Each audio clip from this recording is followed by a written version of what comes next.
દીવના ઘોઘલા મનોદિવ્યાંગ બાળકોની વાત્સલ્ય સંસ્થા ખાતે આજે સેરેબ્રલ પાલ્સી દિવસની ઉજવણી કરવામાં આવી।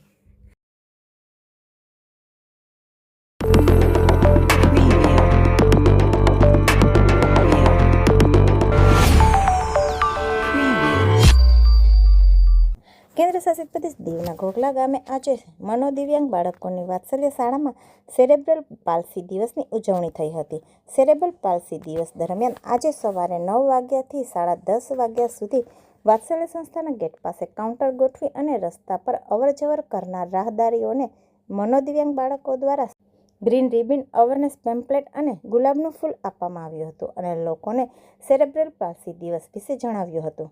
ત્યારબાદ વાત્સલ્ય સંસ્થામાં કાર્યક્રમ યોજાયો હતો, જેમાં ઉપસ્થિત સંસ્થાના હોદ્દેદારો, મેમ્બરો તથા મનોદિવ્યાંગ બાળકો દ્વારા સેરેબ્રલ પાલ્સી કેક કાપવામાં આવ્યું હતું। કાર્યક્રમ પ્રસંગે વાત્સલ્ય સંસ્થાના vice chairman DS Kamaliya, secretary Kishor Kapadia, vice secretary Raju Dave, ખજાનચી ઉસ્માનભાઈ વોરા વગેરે ઉપસ્થિત રહ્યા હતા અને બાળકોને કેક ખવડાવી અને સેરેબ્રલ પાલ્સી દિવસની ઉજવણી કરી હતી। સેરેબ્રલ પાલ્સી દિવસ ઉજવવાનો મુખ્ય ઉદ્દેશ્ય મનોદિવ્યાંગ બાળકોને લઈને લોકોમાં જાગૃતતા લાવવાનો છે।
સેક્રેટરી શ્રી કિશોરભાઈ કાપડિયા,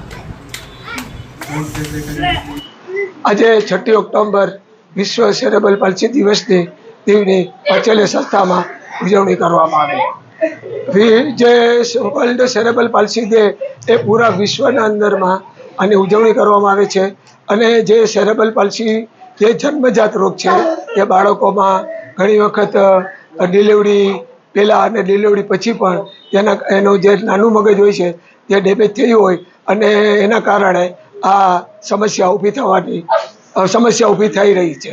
એટલે પૂરા અત્યારે એક સર્વે અનુસાર પૂરા વિશ્વમાં 1,70,00,000 લોકો આ સમસ્યા ધરાવે છે સેરેબલ પાલ્સીથી. આ વર્ષે 2025નું જે થીમ છે એ યુનિક અને યુનાઇટેડ, એ આ સેરેબલ પાલ્સી દિવસને એક થીમ આપવામાં આવેલી છે. દીવના અંદરમાં પણ વાત્સલ્ય સંસ્થામાં જે સેરેબલ પાલ્સી ધરાવતા બાળકો એને અહીંયા વિશિષ્ટ શિક્ષણ દ્વારા, ફિઝિયોથેરાપી દ્વારા એમને સમાજમાં પુનર્વસનનું કાર્ય કરવામાં આવે છે. આવા બાળકોને જે સેરેબલ પાલ્સી ધરાવતા બાળકો હોય છે એનો જે સમસ્યા છે એ જીવન પર્યત હોય છે. એટલે જે પરિવારના અંદરમાં આવું બાળક જન્મ લે છે, આવા કાર્યક્રમોનો ઉજવણીનો મુખ્ય ઉદ્દેશ્ય હોય છે કે લોકોમાં જાગૃતતા આવે, એનો પરિવાર આવા બાળકોનો સ્વીકાર કરે, સમાજ આવા બાળકોનો સ્વીકાર કરે અને આવા બાળકોને જે સમસ્યાઓ છે એના અંદરમાં અમુક અંશે સુધારા લાવવાના પ્રયત્નો કરવામાં આવે. આ પ્રસંગે હું વાત્સલ્ય સંસ્થાના સ્ટાફ અને હમણાં અમારા કારોબારીના સભ્યો જે લોકો આ સંસ્થાનું સંચાલન કરી રહ્યા છે 1998થી એમને હું આભાર વ્યક્ત કરું છું. Thank you very much.